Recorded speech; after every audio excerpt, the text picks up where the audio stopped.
way. So we're in the middle of Perek Yud Zayin and Sefer Melachim Alef. I'm on, if you're on the Koren Tanakh, I'm on page 430 in the version that I use, but you're welcome to use whichever version you use. Just to recall, Eliyahu Hanavi is incredibly mysterious. He's not Ben anybody. We don't know his father's name, his mother's name. We don't know what Shevet he's from. We talked about that last time.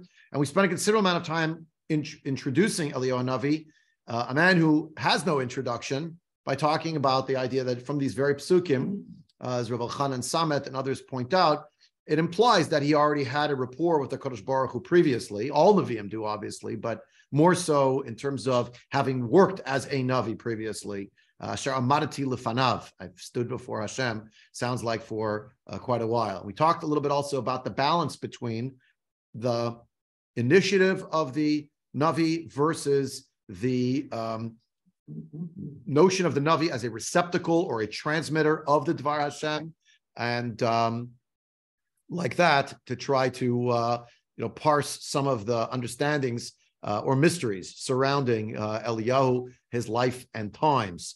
Where we left off is he's being fed by, according to the way we'll see today, the Gemara concludes, it must be actual ravens. We saw that in the Medrash, at least, there was a possibility that these were just people from a place called Orev. We know approximately where Nachal Crete is located, that it's in the vicinity of the Jordan Valley. It says so. It says Al Sher Al Pnei Hayardain. That doesn't have to be at the bank of the Jordan River. It means one of the tributaries called Wadi Crete, Nachal Crete. We think we know approximately where it is. I showed you the map last time. I'll put it up in another 2 minutes. First, just to recognize that while he's being fed by the ravens, they're bringing him food, but the Navi never tells us where the food is coming from. He's getting bread, he's getting meat in the morning, and he's getting bread and meat in the evening, and he drinks from the Nachal. After many days of being there, verse 7, we learn that Hashem tells him, okay, be on your way. Go somewhere else. He sends him to another place. Before we get to that other place, I just want us to think for a couple of minutes, because it's going to set the stage for where he's going as well, about the fact that he is right now getting food from a mysterious source by ravens, mind you. And if you look at on the source sheet, the first source of Shmuel Laniado, who wrote a perush called Kli Yakar, not to be confused with Rav Ephraim Lunshitz, who wrote a perush on the Torah called Kli Yakar. This is the Rav Shmuel Laniado, who writes that Afal Pi Eliyahu L'Shem Shamayim Nitkavein Lichvod Hashem V'Avodato, even though he had the best of intentions in what he said about there not being rain until I say so. Im Kol Ze Haya Poel Achzariyut Limnoa Mehem Afilu Hatal She'eino Ne'etzar. It was a great cruelty that he said not only not be rain, there won't even be dew, meaning something about the entire cycle of nature will be thrown off. Not just, obviously, a drought is throwing off the cycle of nature, but even the dew will not form. There won't be anything. It'll be an unnatural a drought to the extent there won't even be dew. Lumadze, Duvalakach, as a result of this, a reaction to it, Amar lo Hashem told him, Lech mizeh, leave from here. Shetir du misham. He was throwing him away from this place. Oev shar lech mizeh, klomar mizeh zarut shasita v'miniat hatal mehabracha. So look on page 430. Look at Pasuk, first of all, Pasuk Alef, where he actually said, there won't be any Tal Umatar, neither of those. And in verse 2, Gimel rather, Pasuk Gimel, Lech mizeh ufanita lecha kedma. Go out of here and go to the east. And where are you going to go? To Nachal Crete, Zal Pnei Yardain. Why do you have to go east? Because he was on the to the west of that, in the area of the city of Shomron, the new capital city, named for Shemer, purchased by an Omri, established there, and Achav lives there. So so that's where they went. That's where he told him that he was going to withhold the rain and the dew, and that's why he went there. So he went to that place, right? Lech Navanad ufanit lacha kedma. Right? It doesn't say those words, but it says you'll turn there. But he was telling him, go be a wanderer, be a vagabond. Lech mizeh means get out of here. That's his point. That's where you deserve to be. Shetzarich makom hashavecha lihikaret. The place where you dwell in stability shall be cut off. Nachal Crete, Lashon Krita, like the word karet. I think Larry might have said it last year. So Baruch Shekivanta, this earlier source backing up when I found it. Oh, amazing. Someone else had pointed out, maybe it was Helen, that she had done research on the ravens, and that they have a certain cruelty. So, or they're associated with cruelty. I pointed out Lahavdil from the world of literature, certainly in a Western canon, the raven, right? Quoth the raven is speaking, etc. So, the sinister kind of a thing. They're known to be cruel. That's why the Orvim. It's a message to Eliyahu Hanavi that you acted in a cruel way, too harsh, too strong. Your medicine is too strong. It's too bitter and potentially causing damage. Go away. Go live in a place called Nachal Crete, the place of being cut off. Be fed by ravens, and you'll get the food that will come to you by those creatures. So there's Nachal Crete over there, and now, of course, we confront the question of, so where was the food coming from? I mean, HaKadosh Baruch Hu could have sent him man, right? Could have sent him. Could have created an oasis. No. Ravens are going to bring them. And now we have some insight. The idea that the ravens, he's dependent on these birds that have a reputation, whether they actually are or are not cruel is beside the point from a biological perspective, behavioral perspective. The point is that's people's association with them. Okay, they're going to provide for you. We saw also the Medrash that connected it, the Orev, with the Orev from the story of Noach, right?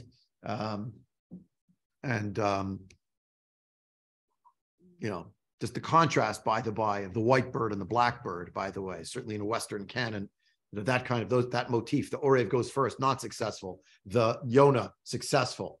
Yep. Later on, however, the Orev has a crucial function. He puts the Navi on life support, dependent on a creature that would normally be associated with cruelty, something sinister, something negative. No, they're going to bring you the food. Well, where are they getting the food? Orvim mevim lo lechem ubasar baboker v'lechem basar be'erev v'amarav Yehuda amarav. Where's the food coming from? Says Rav.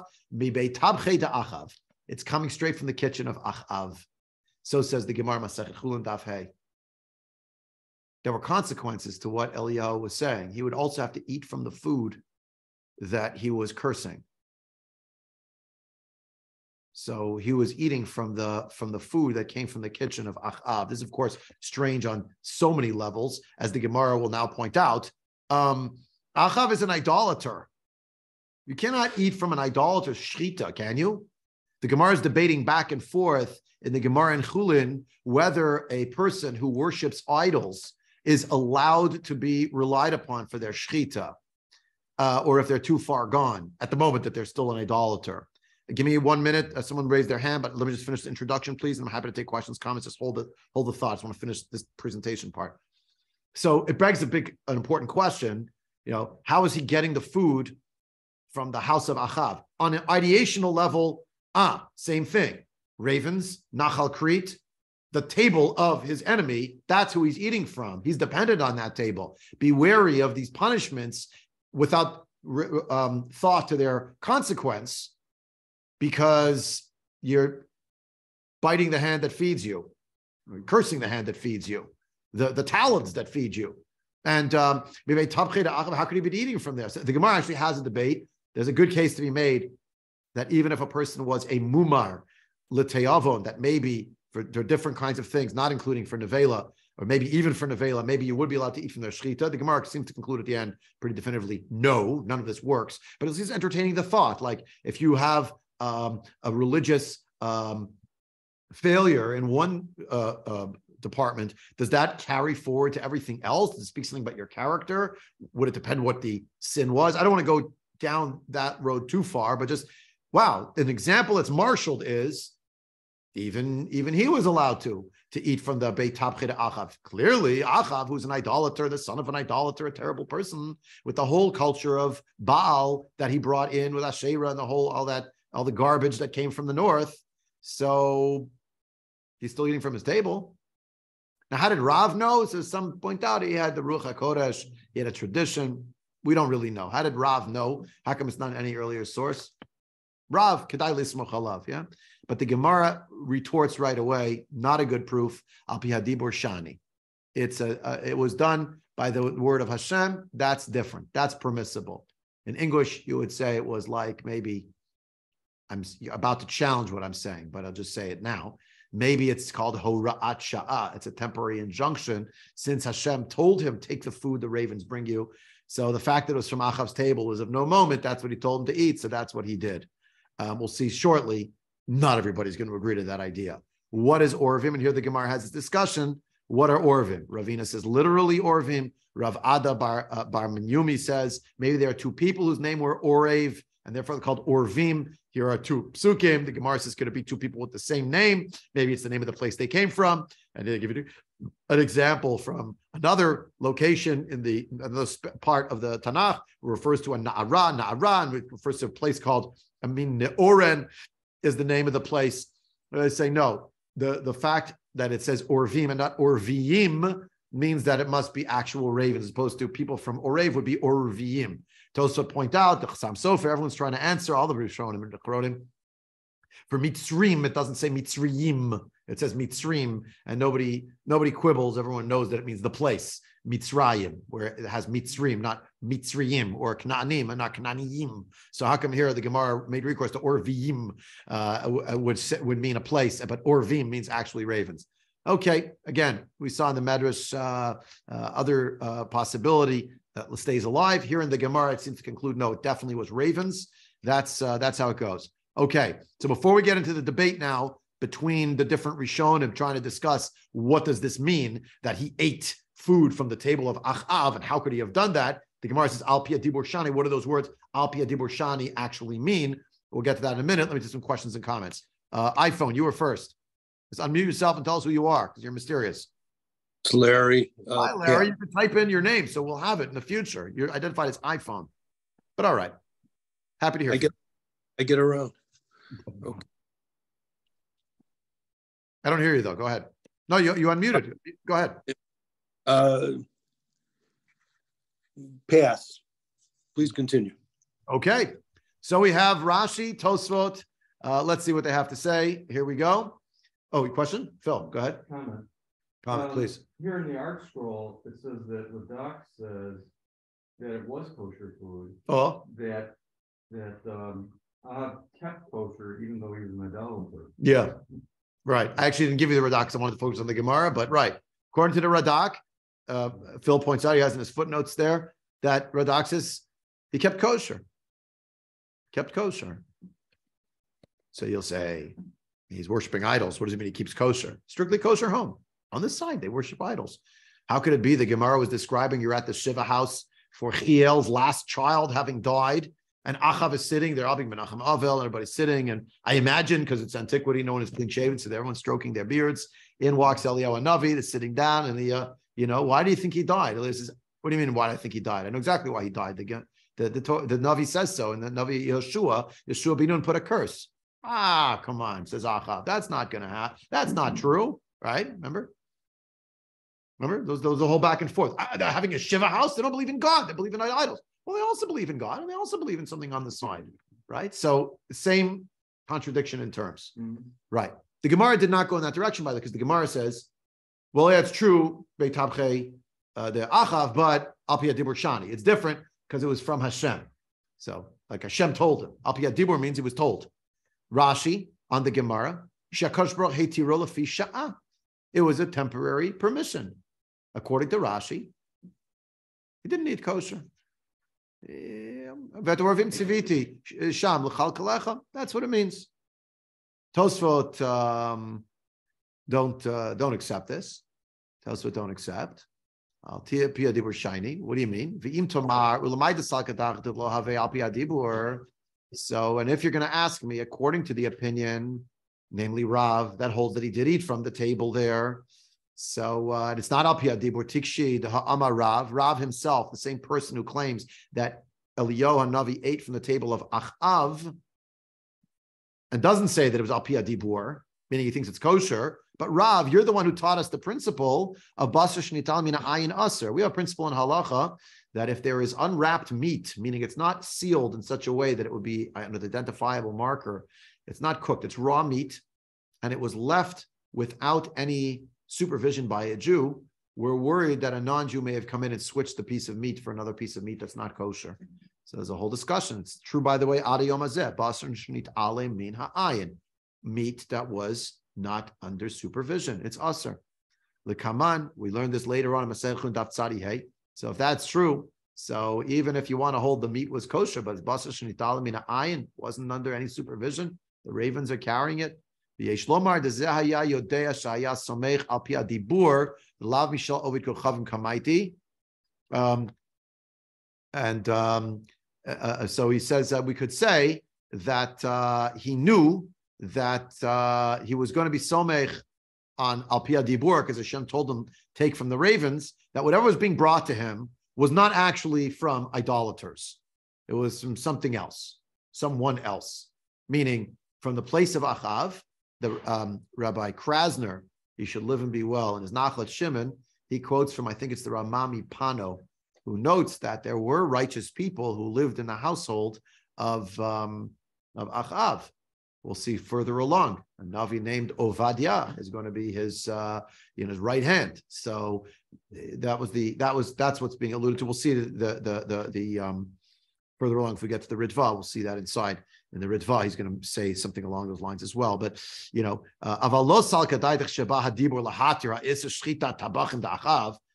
it cannot be, says Tosfot, that al pi hadibur means that it's actually being matir, an actual isser of the shchita of the butchers of the house of Achav. That can't be.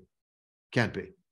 No. It must be that al pi hadibur shani means Rav, according to your sheet, the basar shnit alim min ha'ayin is aser, which is actually the halacha psuka. So it must be that Eliyahu Hanavi, that's al pi hadibur, that it wasn't subject to basar shnit alim min ha'ayin because Hashem told him you can rely on it. But Chalila, it's not. He's not getting literally the meat of idolaters. It must be.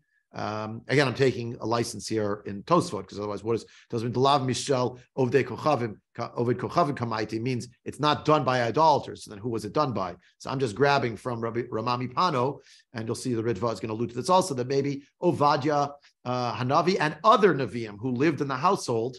There were kosher Nevi'im who were around also, in addition to all of the false Nevi'im. They were the ones in charge of that meat, and that's how it got to him. Touching it up, yeah. The Maritz Chayot explains al pi hadibur, just expanding essentially on Tosfot. What did Tosfot mean? So he points out that here's the function of Eliyahu. We know that Eliyahu Hanavi, one of the things we speak about in the Gemara, in a couple of places, it mentions that at the end of time, when Eliyahu Hanavi comes, he will clarify elements of halacha for us. But if you look, it's blue, I highlighted in blue on the sheet. He explains, based on the Mishnah Lamelech, that the Koch Eliyahu Eino Rak Levarer Safek Bamtziut Lehodia Otanu Ma'amad Umatzav Hadavar. Okay. Eliyahu says, the power of Eliyahu, rather, the function of Eliyahu, is to clarify something that is a doubt within reality. To clarify for us something that exists, the status of it. Aval, lola hagid da'ato b'sfeika dedina. It is not the function of Eliyahu Hanavi to clarify a suffix in a din, in halacha, only to clarify the reality that undergirds a halacha. Dal ze amru, mai ad sheyavo Eliyahu v'yomar, until Eliyahu will come and will tell us. Upirish Rashi, iser v'heter ein talubo, deloba shamayim hi. The Torah already tells us the Torah is not in heaven. Eliyahu Hanavi's function, says Rashi, quoted here by the Maritz Chayot, is not to tell us what the halacha is when there's a machlok between this one, and they have a disagreement, and we leave it, we don't know the answer, let it stand. He's not going to come and say, oh, in Shemaim they said the halacha follows this one and not that one. That's not his function. But it's to say that if so-and-so held such and such, the such and such that they made their opinion based upon, the reality may be different. That's what he can clarify. He can clarify the reality of the world but he cannot clarify a suffix within the halachic argumentation itself. Ayin Sham, see over there, v'ayin, and see further in Gemara Pesachim, dem hesach hadat pasul tuma. If Yavo Eliyav Yitaher, Shomim Lo. Sorry. De'im Hesach Hadat Pasul, right? So if you have Hesach Hadat on your Korban Pesach, you took your mind completely off it, it would be Pasul. And with regard to Tuma, if Eliyahu will come and be Matar, we'll listen to him. De'eno Rak Biru Safek Hametziut. Right? Essentially, Eliyahu Hanavi's function is to clarify the reality. You thought that this thing is Tameh. I'm telling you, really, it was Tahor all along. It didn't really become Tameh. You thought that this is the reality of the situation. I'm telling you what the reality of the situation is, which may color how the halacha is going to go, but it's not actually answering within a suffix in halacha. So it says the Maratz Chayil. What Tosfot meant to say here is, right? Yeah, again, so the Gemara in Pesachim, the Im Hesach Hadat Pasul Tuma, it's going to be a Psul of Tuma, Im Yavu Liyav Yatar, show me, listen. He's only going to clarify in Iraq, Biro Safek HaMetziut, to Lo Nitma B'Sha'a She'Siach Dat. It didn't become impure when the person no longer was thinking about their korban. Masha'ein came Hesach Hadat Psul Haguf.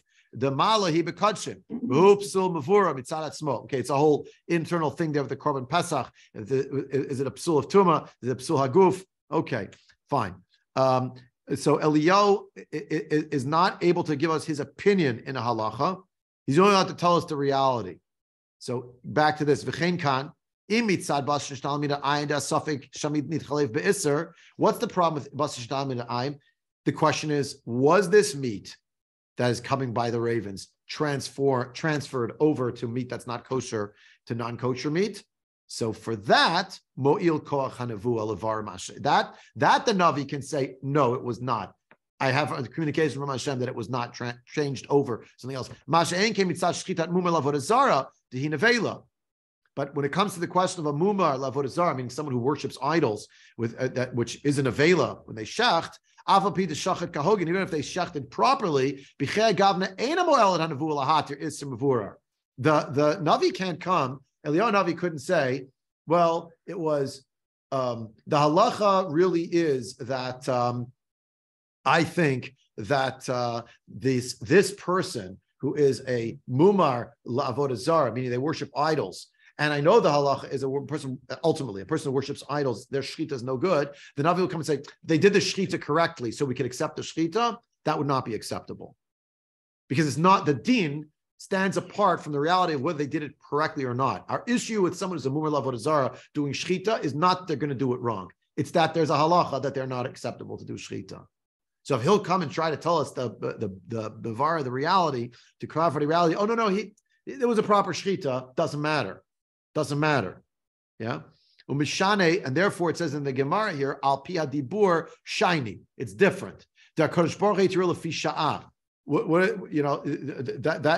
idea, when it means that when we say that a Kadosh Baruch Hu was matir it, right? It doesn't mean that Hashem was matir that halacha. That's not in the koach of the Navi to do, right? It's not going to work. It's not in the bailiwick of a Navi to do. And what Tosfot are trying to say is, right, that what ala pi hadibur shani means that he was being told that he understood this was not a bas shtal min ha'ayin situation. And that would be a good enough clarification for him for that. But if it really was a shechita by a mumar avodah zara, that would not actually work. So that's just a little foray into the sort of the halachic background to try to understand what it means that he's eating from ravens and it came from the table of Achav. I didn't give you the quotation here. There are various midrashim that claim that no, it was really from the table of Yehoshaphat, the king of Yehuda, not of King of Israel. Yeah. Faith, go ahead.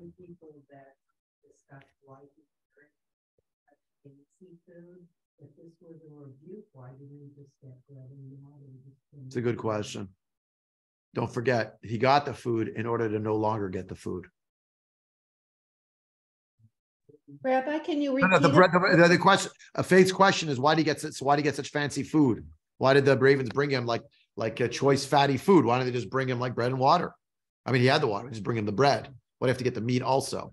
It's kind of a kasha on a maisa. I'm not sure. I'm not sure if I'm not sure what the answer is. I was going to say in the end he lost it. It got taken away because it dissipated, which is why he went to the next person, to this person lady's house, which we're going to get to.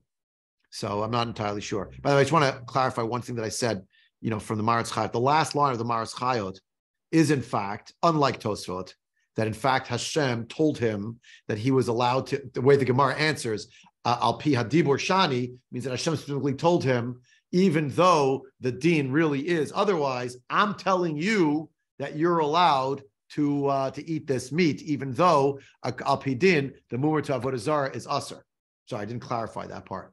So like the Maratz Chayot kind of took Tosfot on his own terms, but the Bas Shadamina Ayin, and said, well, that's within the koach of Elio.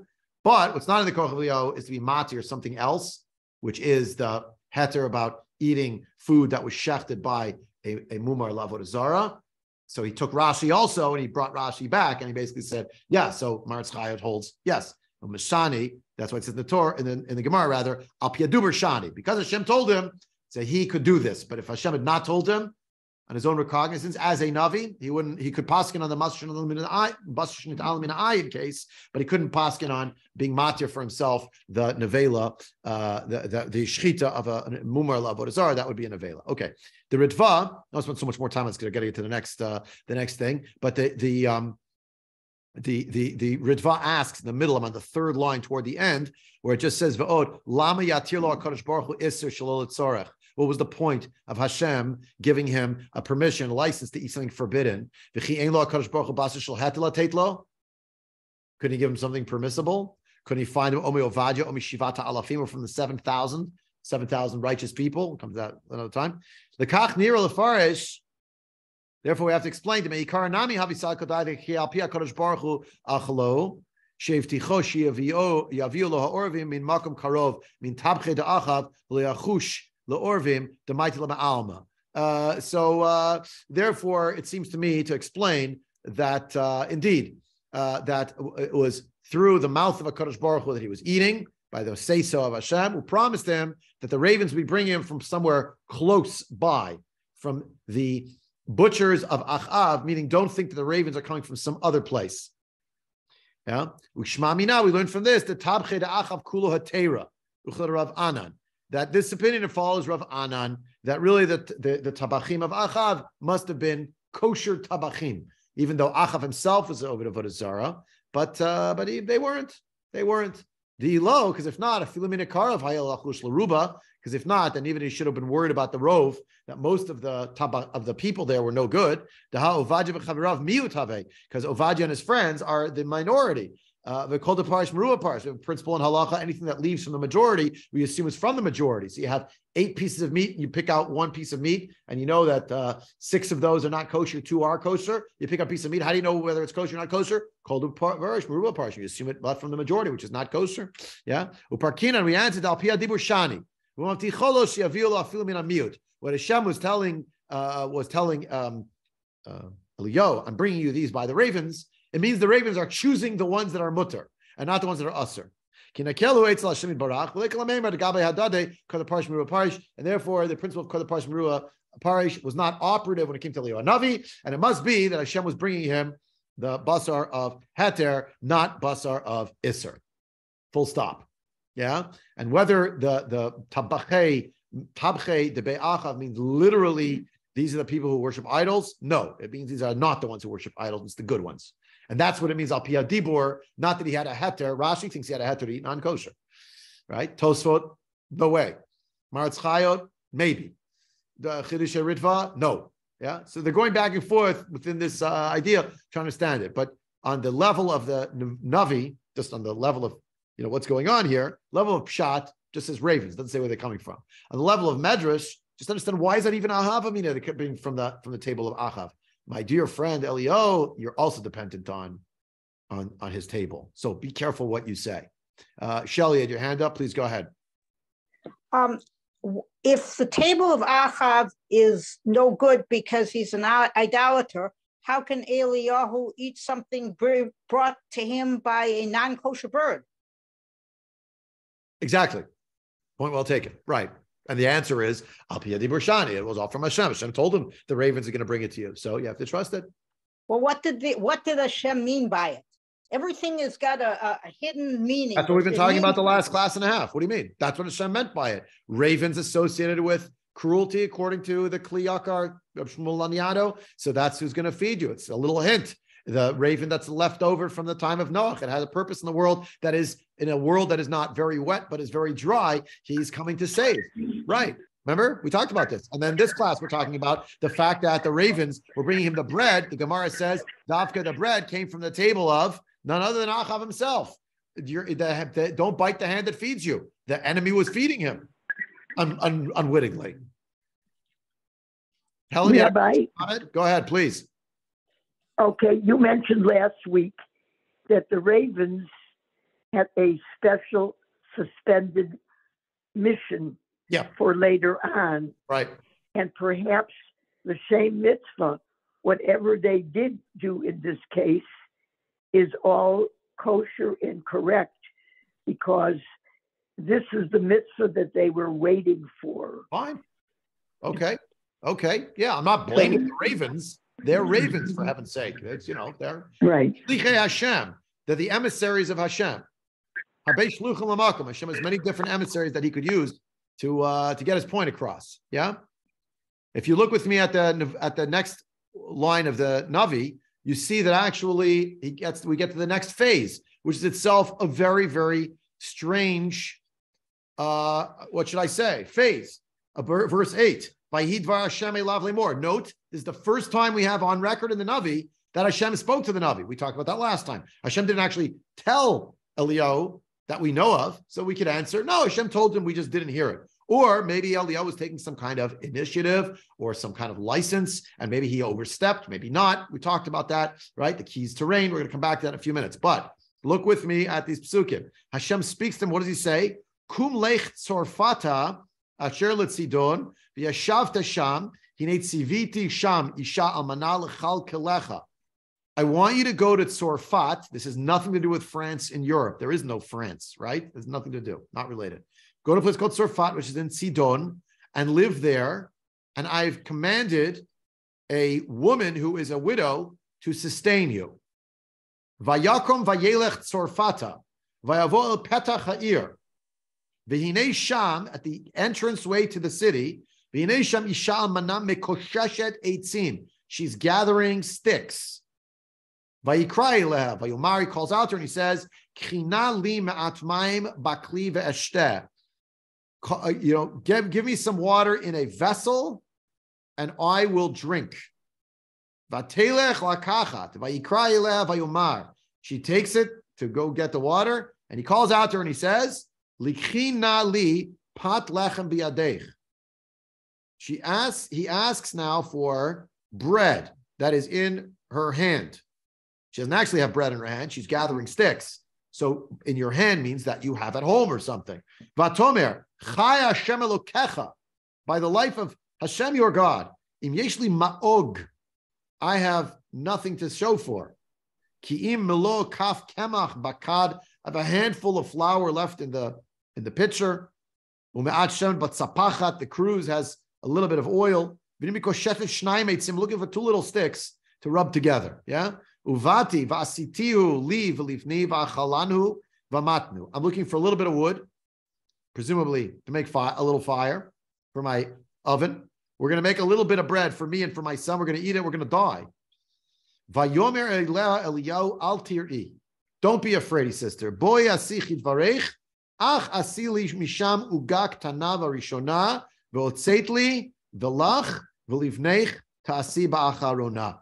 Make some for me, don't worry, and you'll make for you and your child. Also note, for me first, and then for them, and then for you and your child, you'll make that after. You know why? So says Hashem, the God of Israel. Kad hakemach lo tichla v'tzapachat Hashem lo techsar. You will not have the end of your flour, meaning it will replenish. There'll be a parallel story, which we will not discuss today, but we will discuss when we get there about Elisha, where this will happen.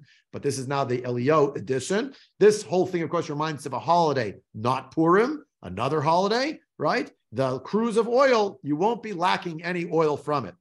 Ad yom te tashem geshem al pnei, until the rain starts falling. Yeah? Vatelech. Vataseh kidvar Eliyahu, she did as Eliyahu commanded. Vatochal hi vahu uveitah yamim. They all ate together for many days. Karakemach lo chalata, v'tzapach Hashem lo chaser, kidvar Hashem asher diber biyad Eliyahu. The pitcher or container of flour did not end. The cruse of oil was not lacking, as Hashem had said in the hand of Eliyahu. Let me just add to the mystery, and I see Karen wrote in, all right, I thought there's a drought going on, so this place near a river, and let me add to the mystery by just taking you on the screen. You can look at the map on page 1. He was at Nachal Crete, and now he was told to go where? To Tzorfat. Again, nothing to do with France. These are like modern names tacked on, in the Middle Ages. Modern means tacked on in the Middle Ages when these are placed, yeah? Nachal Crete is here in the middle of Middle Israel, and now he's told to go to Tzorfat, which is near Sidon. It's outside of Sidon. So it's somewhere in the vicinity of Sidon. There's other water sources there.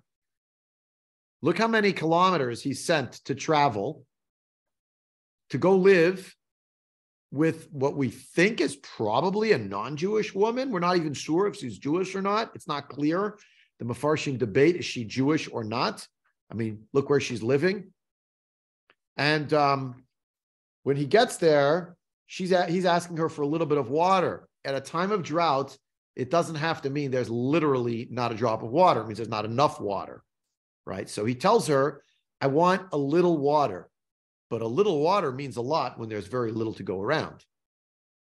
And she accedes to his request. And while she's in the middle of it, he brings up about bread and flour, and oil to make it into bread. Note that he didn't ask for meat.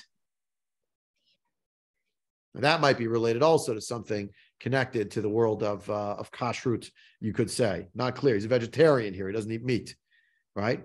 But we see in this interchange that he was sent from living alone to now go live in the household of real people who endure real suffering. Go to their house.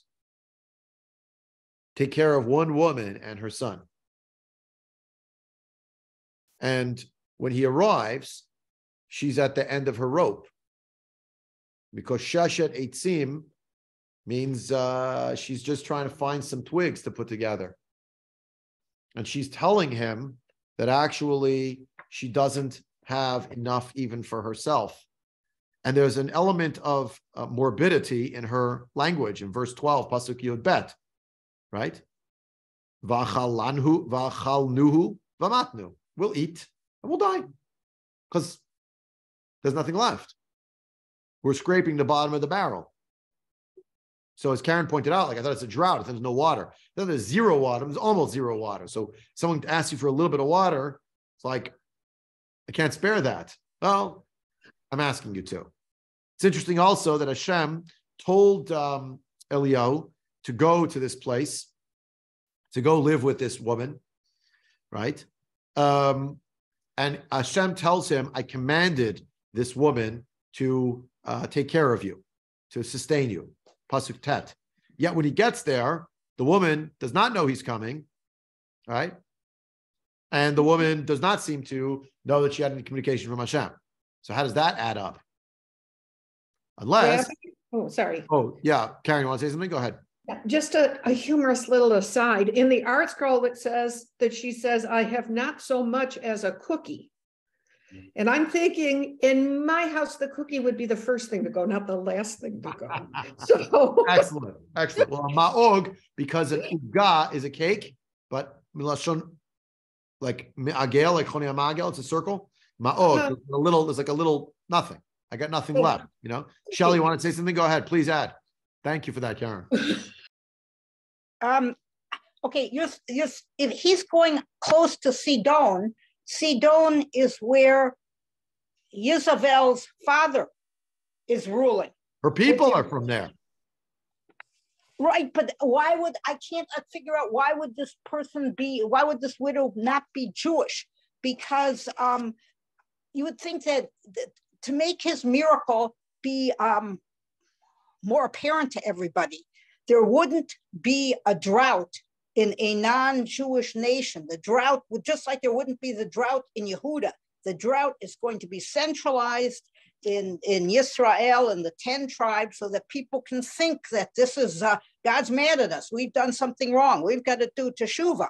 So I don't understand why God is sending him up to Sidon, and how the commentators can think that this woman isn't Jewish. I mean, I suppose it's a debate. I didn't say it's true or not true. It's a debate. It's a debate. Is she Jewish? Is she not Jewish? But let's take for a moment the hypothesis that she's not Jewish, and that now Eliyahu was sent far outside of the area where he had made the decree. But what lesson does he learn to go to a non-Jewish woman's house, if she's not Jewish, and her son, who is not named? There are midrashim that name him. We'll come to it not today, so don't spill the beans, but right. And what lesson could he learn? He's going to the place where Izebel is from. He made a decree over here. There's not going to be any rain. Shem sent him not too far away and said, now let's look at the effects. And it's going to affect everybody, even you. But then he told him, I want you to go out of town, go out of the country, go far away from where the people are meant to worship Hashem to where everyone's meant to worship Hashem, but where that's not their, they don't have it yet. They're idolaters. And this decree was not about them. This decree was about the Jewish people living in Eretz Canaan. But you know, Eliyahu, look how it affected people who are not even part of it. Because of your words, now some woman who is innocent of any crime is suffering mightily. It's because of you. There was an unintended consequence to declaring there will not be any rain until I say so. Now you could say to me, Rabbi, then why didn't Hashem let it rain in Sidon and Sorfat and not let it rain in Canaan? Would have been a bigger, sign. And my hypothesis is that I don't understand it because Hashem knows better than everyone.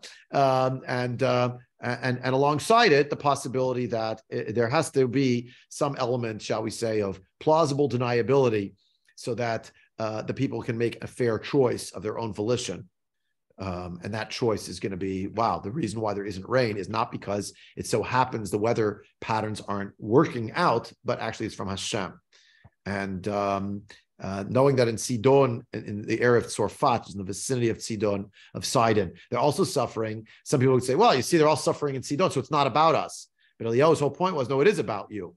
And we're going to see this contrast between what happens when there is some reality where something extremely miraculous happens and everybody sees it and knows it. Does that really convince them to change their ways or not necessarily? I have a hand up from Larry, and I think I see Eudis's hand also. You didn't do the hand, but I see your hand, Eudis. Give me 1 minute. Okay, Larry, and then Eudis. Go, Larry, please. Are there any comments about the fact that she was Makosheshet Eitzim? When I think about that, the illusion immediately comes to mind, the Chilul Shabbat. Yeah. So that's also a question, like what day of the week is it? I didn't want to go down. I just didn't want to go down that road. Like, is she also like breaking Shabbos or something? The short answer is no. Just so happens that it refers to to her in this way. But there is, as you can imagine, connections there. The fact that it had to mention what she was doing. The basic shot that I reached for here was she's just at her wit's end, and that's what she's been reduced to.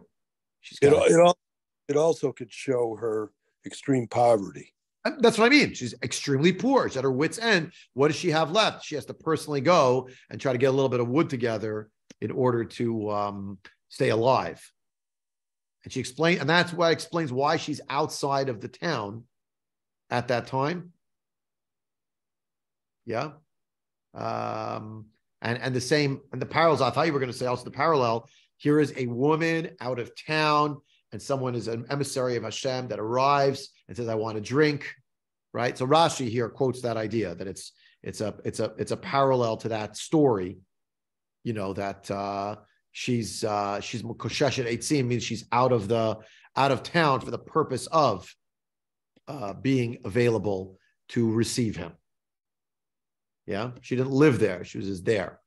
And the point of the tzivui, like Malbim says, the point of the tzivui, I commanded this woman to take care of you, is not a command of the woman to take care of you, but rather there will be a woman who will be there outside of the town. Why would she be there? Because I assume have commanded that things will be arranged such that she will have to go out of town to get her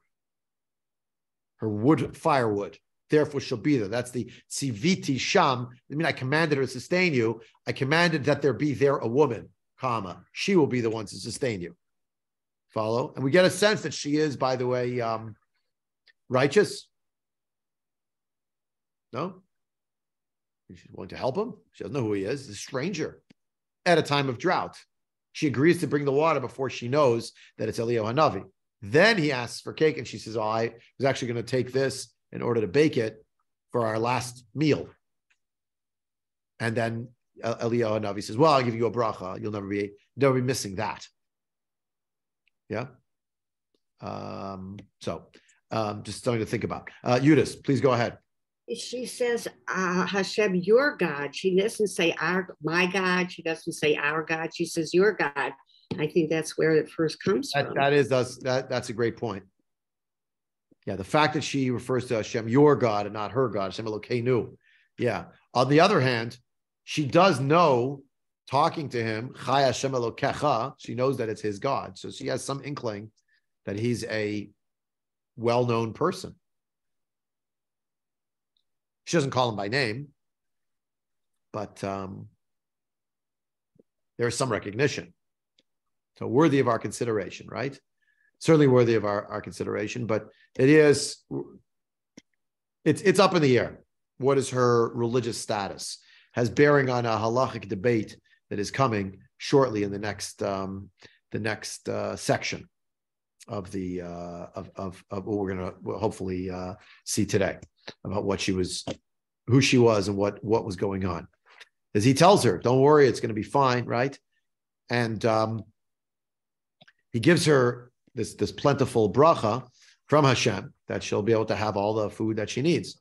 But after these things happen, something else happened, and that's pasuk Yud Zayin, right? We learned that other things fell apart on her, and we'll see her reaction is pretty harsh towards the Navi, right? Towards the Navi, and that's starting in pasuk Yud Zayin. Vayhi achar dvarim ha'eleh. Allah ben Haisha ba'alat habayit vayhi chol yoch chazak me'od ad asher lo notra bo neshama. Right, he gets very sick. Her son gets very sick, and he has no breath left. Right, that's neshama. Or you could read it, his neshama was no longer in him, meaning it's a nice way of saying he died. Again, a machloket among the mefarshim. Was he actually dead, or was he just comatose? Vaitomer Eliyahu, ma li valach ish Elohim, bata elai lahaskir et avoni ulamit et beni. She says to Eliyahu, without naming him, what is it with me and you? Like, why did you come here? You're the man of God. You came to recall my sin, whatever the sins might be. And you came to cause my son to die. Whether he's actually dead or not, again, is a debate and a discussion. But I mean, that's pretty harsh. But it turns out that the presence of the Navi carries with it a challenge or a potential liability. That is, where the Navi goes, the Midat Hadin goes. And particularly Eliyahu, who holds everyone to a high standard. He arrives on site, and suddenly even the people who are not so bad, in contrast to the great light that is Eliyahu, are now not worthy. And they're held to judgment on a higher level. She sees this in Eliyahu, and she attributes her son's illness, or maybe even death, to this happening.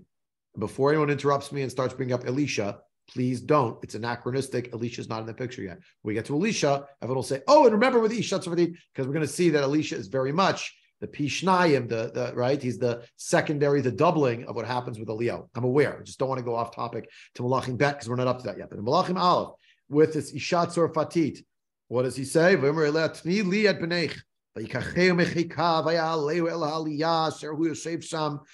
him up to the top floor where he lives, where he's dwelling, and he puts him on his bed. He lays him out on his bed. And here we hear the tefillah of Eliyahu Hanavi, a tefillah for Rachamim.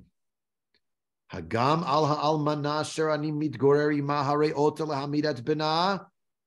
Are you also going to do something against this woman with whom I live, that you've done something bad to her to put her child to death? Here Eliyahu has shifted. Eliyahu, at the beginning of the drought, caused the drought, took an oath in the name of Hashem. Now Eliyahu is davening for Rachamim. And in a certain way, he identifies with this woman and her child, again, who may or may not be Jewish. And he seems to be criticizing that a Kadosh Baruch Hu has caused something negative as a result of the mitzvah. Remember, he's only with this woman because of the fact of his command from Hashem. So first he got a command to go live by yourself with no people, and now go live with someone who's actually feeling the effects of the drought. And now we're up to the woman has told Eliyahu her interpretation of why her child has died, or comatose, whatever it is, and it's because of him. And his tefillah to HaKadosh Baruch Hu is, why are you bringing something upon this woman who is herself guiltless in this regard? Vayit moded al hayeled shalosh pa'amim. He laid himself out upon the child 3 times. Vayikra Hashem v'yomar Hashem Elokai tashov na nefesh hayeled hazeh al kirbo. He says, Hashem, my God, bring back the spirit of this child within him. Vayishma Hashem b'kol Eliyahu v'tashov nefesh hayeled al kirbo vayechi. Hashem listened to the voice of Eliyahu, the tefillah of Eliyahu, and he brought back the soul of this child within him, and he lived. He carries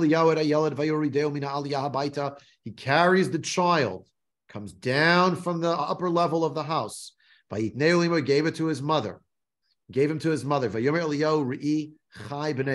See that your child lives. Note that this child was not able to walk, either because he was still too infirm, because he just woke up from being dead, or perhaps the reality that he's very small.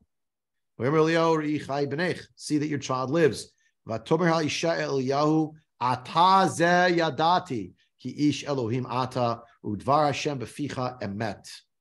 She says, now I see by this that you are actually a man of God.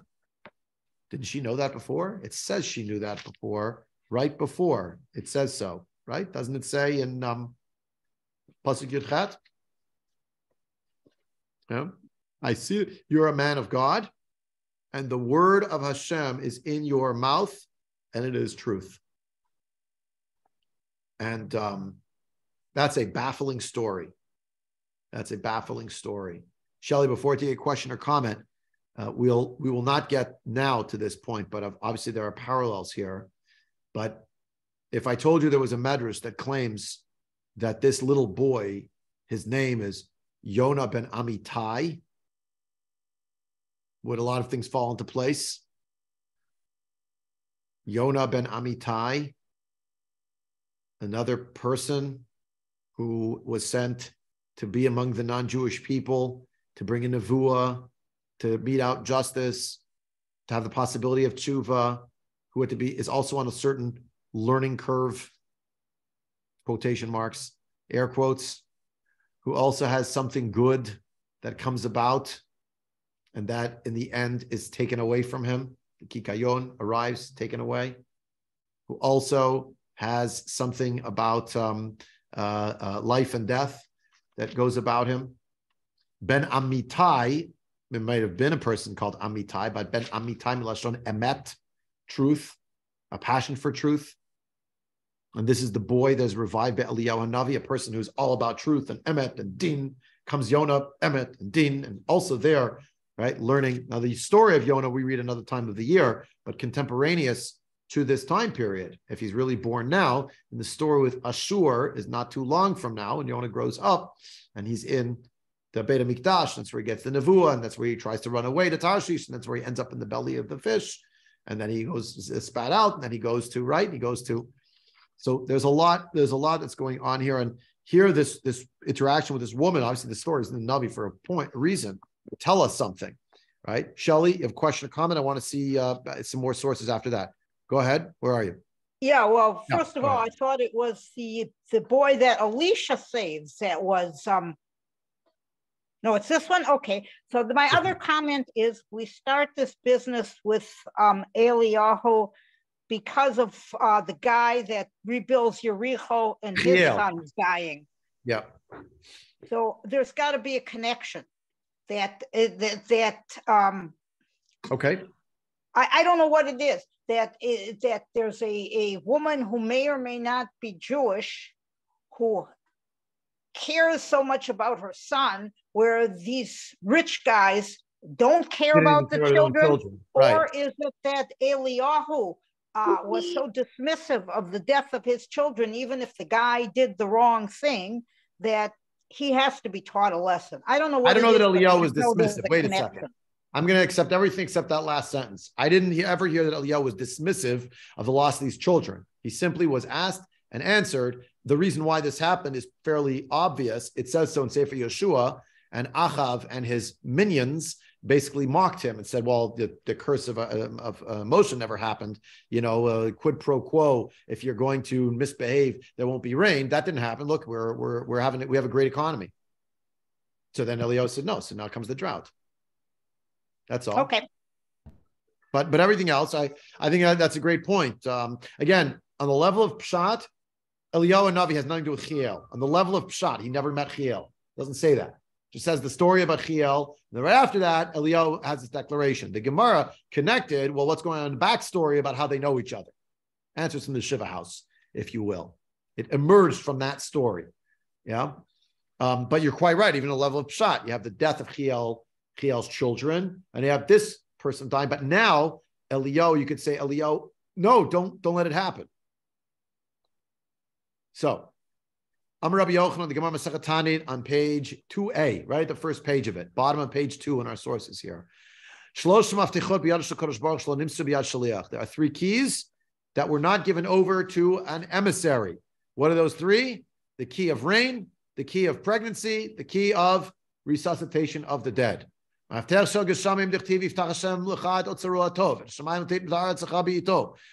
going to open his storehouse. Only Hashem.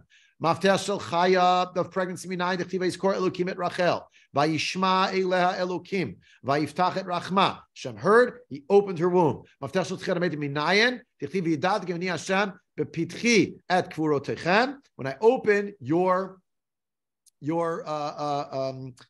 graves.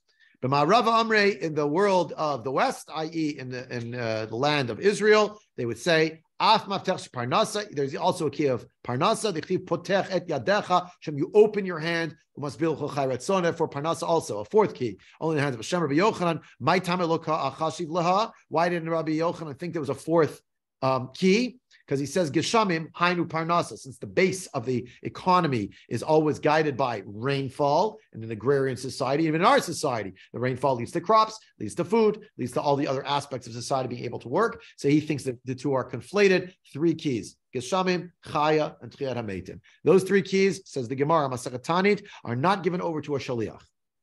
Sounds like ever, except when there's an exception, and the exception, of course, is Eliyahu Hanavi. So says the Gemara in Masechet Sanhedrin. Melachim Alef, vayimi ketz yamim, vayivash hanachal, ki lo haya Hashem geshem ba'aretz. We learned that already. Keved dechazdik et tzara be'alma, ktiv, vayidvar Hashem elav lemor kumlech tzarfata. Once Hashem saw that there was such pain in the world as a result of the lack of rain, end of verse 7 in our chapter, came verse 8, Hashem told him, go to Tzarfat. And then it says, vayichar dvarim ha'eleh.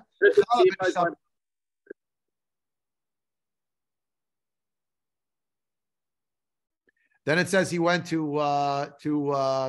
Tzarfat. Right, that this woman, the son of the master of the house, of the woman who was the master of the house, he died. What the tefillah of Eliyahu Hanavi was about was he asked for the key to resuscitate the dead. That's what he's davening for. Amrilay. So it was told to him by Hashem, Shalosh maftechot lo nimsru l'shliach. 3 keys were never given over to a shliach: pregnancy, rain, and tchiat meitim. However, Yomru shtayim biyad talmid ve'achat biyad harav. The world is now going to say that 2 are in the hands of the student and only 1 is in the hand of the master, i.e., you already have the key for rain. I'm also going to give you the, which I never do, and I'm also going to give you the key to tchiat meitim. No, then you're going to have more keys, so to speak, than Hashem. Aitiha v'shakil hai. What did he tell him? Oh, why don't you give me 1 key back and I'll give you another key back. You can trade, but you can't have more than that. Yeah. So therefore, as it says, lechara elacha ve'etnam matar. Go appear before Achav, and I'm going to give the rain. Darish hahu glila kame derav Chizda. Mashal le'Eliyahu l'madavar domeh le'gavana tarki le'galia va'avdi l'maftechei. So there was one of the Galileans came to Rav Chizda and he said, this is like a person who locked up his gate and he doesn't have the key anymore. By locking up the gate with his key for rain, now he couldn't open the door. But what did he need? How could he get the key back for something else to open the door of Tchiat Meitim? You have to give back the key for Geshem. Darash Rabbi Yossi B'tzipori, Abba Eliyahu Kaptan. Right? Abba Eliyahu, our father Eliyahu, is a person who gets angry very easily. Rabbi Yossi and Tzipori used to have visitations regularly from Eliyahu Gilu Eliyahu. After he made this offhand remark, Eliyahu didn't come to him for 3 full days. When Eliyahu finally showed up, Amarle, Amailo Atimar. Why didn't you come for the last 3 days? Eliyahu said, Rabbi Yossi said to Eliyahu. Eliyahu answered him, Amarle, Kaptan Karitle. You called me an angry man. Said Rabbi Yossi back to Amarle, Hadakaman de Kakapid Mar. That's what I said. That you get angry easily. Was I wrong? All I had to say was that you're a person who gets angry easily, and you didn't come for 3 full days. Bit of a humorous line. Strange. Yeah. So we don't have time already to see all the Rashis inside. Okay, but Eliyahu had locked up 1 gate, and in the end, he lost the gate of the rain. Because it was never opened by him. Who opened it? Hashem opened it. How did he open it? As he told Eliyahu, I'm giving you Tchiat Meitim, but if I give you Tchiat Meitim, I'm going to take the rain back. What's going on here? Eliyahu needs a key desperately to save a child.